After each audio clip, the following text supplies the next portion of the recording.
உதவி சிறியதாக இருந்தாலும் அதை மனதார உணர்ந்து நன்றி சொல்வதுதான் உயர்ந்த பண்பு. விவசாயியின் உழைப்பு, சூரியனின் வெப்பம், மழையின் அருள், மாடுகளின் துணை, இவையில்லாமல் விவசாயம் இல்லை.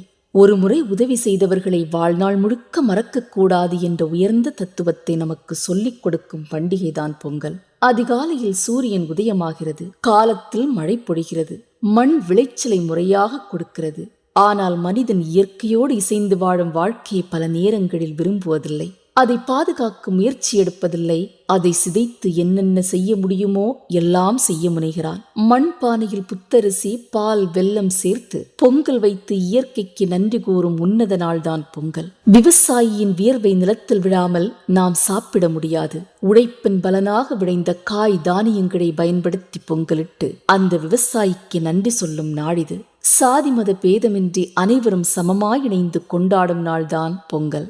உள்ளத்தில் அன்பு பொங்கும் நாள், சமத்துவம் வளரும் நாள். மகிழ்ச்சியை கொடுக்கும் இந்த நாளில் இயற்கைக்கு நன்றி சொல்லி நம் இளம் தலைமுறைக்கும் இந்த கலாச்சாரத்தை சொல்லிக் கொடுப்போம். அனைவருக்கும் இனிய பொங்கல் நல்வாழ்த்துக்கள். நன்றி.